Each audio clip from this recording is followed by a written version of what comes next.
নমস্কার সবাইকে। তো হঠাৎ করে আমাদের বাড়িতে একজন অতিথি উপস্থিত, না জানিয়ে তো আমরা কিভাবে কীরকম তাড়াহুড়োতে পরিষেবা দিলাম সেগুলো একটু শেয়ার করব। তো দেখতে থাকো স্কিপ না করে লাইক দিয়ে। আর তোমাদের দাদাভাই এই যে বাজার এনেছে, একটু বিকেল থেকে ভিডিওটা করা শুরু করেছিলাম। সন্ধ্যা থেকে কলমি শাক, সজনে ডাঁটা, পুঁই ডাঁটা, কাঁচকলা, টমেটো, ঢেঁড়স, পটল আর এমনিতে পেঁয়াজ টেঁয়াজ, আদা রসুন, যাই হোক কুমড়ো এনেছে আমাদের ঘরে। সে জানে ওই দুজনের মতো করে খাওয়া দাওয়া করবো, তো ওই জন্য কুমড়োটা দেখো কত অল্প করে এনেছে।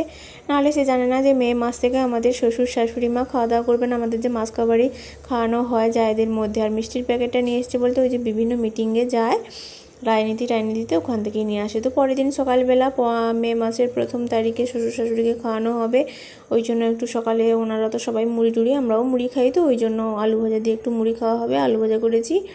তারপরে যখন দেখি হঠাৎ করে আমার ছোটো ননদিনী উপস্থিত, সকালে ওই 10টার দিকে। আমি একটু কাছাকাছি করেছিলাম, আলু ভাজা টাজা করে খেতে দিয়েছি, ঘরটর মুছে কাছাকাছি করে এই তো মাত্র স্নান করে এসেছি আর খেয়ে উঠলাম আর কি। 10টা বাজে আমার ছোটো ননদ এসেছে।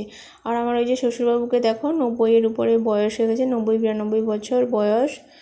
আর একটু ধীরে সুস্থে হাঁটেন, খাওয়া দাওয়া খুবই সিম্পল আমরা দিই।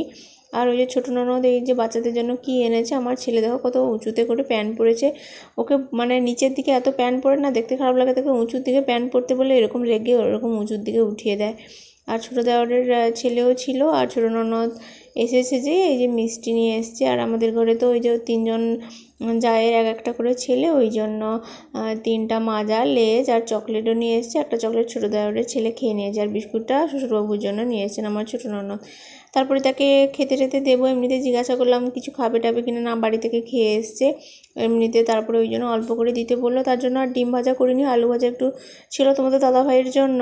তো যাই হোক, এমনিতে শসা, পেঁয়াজ, কাঁচা ছোলা, বাদাম টাদাম দিয়ে খেতে দিয়েছি মিষ্টি দিয়ে, না হলে তো আলু ভাজাও থাকতো না। তোমাদের দাদাভাই একটা কাজে, বিশেষ কাজে গেছিলো, সে এসছে দেরি করে। তো যাই হোক, এই তো ননদেরকে খেতে দিয়ে ননদের সঙ্গে গল্প করে ননদের জন্যই যে একটু শুধু ননদের মতো করে ওই ভাজাভুজিগুলো করবো। 2 পিস বড়ির ভাজা, ডিম ভাজা, শাকগুলো এনেছে, শাকও অল্প এনেছে, জানে আমরা দুজন খাবো, নাহলে যে শ্বশুর শাশুড়ি মা খাবেন তো জানেন। আর বেগুন পটল ভাজাগুলো যে করব শুধু সেই ননদিনীর জন্য, আর পারলে বরকে দেবো। আর মাছের মাথা দিয়ে কুমড়োর তরকারি করব, আর মাছের আমটক করব।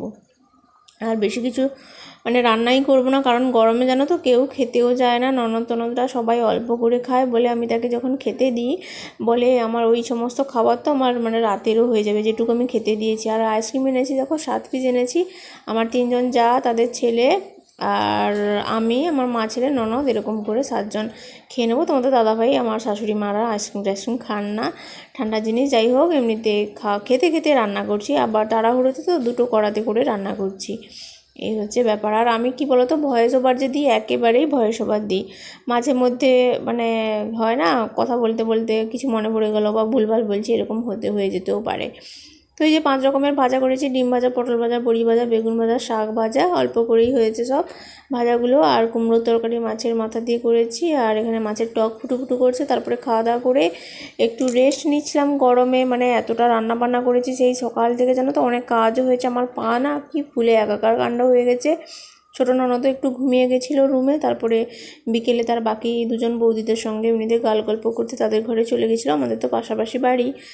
তারপরে আমি একটু মানে ঘুমোই না, কিন্তু রেস্ট নিতে নিতে একটু ফোনগুলো একটু দেখছিলাম, ফোনের ভিডিও টিডিও এডিটিং করছিলাম।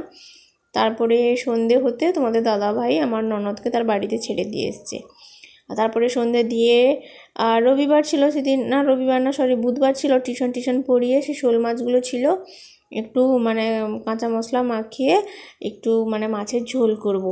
সেই জন্য একেবারে মাছগুলো ছিল একেবারে মানে 2 পিস করে। আমার ছেলেটেলের পাতে জানো তো, মাছ যতক্ষণ থাকবে সে ততক্ষণ ভাত খাবে, মাছ যদি শেষ হয়ে যায় তার মাছ পথেই খাওয়া শেষ হয়ে যায়। ওই জন্য তাকে সবসময় বড় মাছের পিসটাই আমার ছেলেকে দিই, পারলে 2 পিস করে মাছের ঝোলও দিয়ে দিই। তো যাই হোক, এটা তো বুধবার ছিল 1 মে। তারপরে বৃহস্পতিবার দিন হলে তো আরও ছাদ উপর নিয়ে সামনে বাইরে ধোয়া মোছা, রান্নাঘর ধুতে সকালে 2 ঘন্টা চলে যায়, মানে ওই ধোয়া মোছা করতে, রান্নাঘর পুরো বাড়ি, ঠাকুরের জিনিস, তারপরে রান্না বান্না, আরে পুজো পাঠ করে ওই যে শশা কেটেছি। আর বেশি কিছু রান্না করবো না, পায়ের অবস্থা খুবই খারাপ হয়ে গেছে, ওই তো একটু শুক্তো করব, বড়ি বের করেছি, আর সয়াবিন আলু পটল দিয়ে একেবারেই বেশি করে ঝোল করে নিচ্ছি, আর শশাগুলোকে মাখিয়ে মাখিয়ে খেতে খেতে রান্না করব। তো বলতে বলতে আমি তো মানে সবজি কাটা দেখাই আর রান্না দেখাই, রান্নার প্রসেসিং দেখাই না, কারণ সবাই রান্না করতে তোমরা সবাই ভালো পারো। সয়াবিনের ঝোল আর শুক্তো করে নিয়েছি, তারপর টিউশন পড়িয়ে রাতে যে বসে বিকেলে হাওয়া খাচ্ছি, রাতে হাওয়া খাচ্ছি, গরমে আর কিছু করার নেই। এই যে 5 মিনিটে ছোটোখাটো ভিডিও তোমাদের সঙ্গে শেয়ার করলাম। ভালো থেকো সবাই।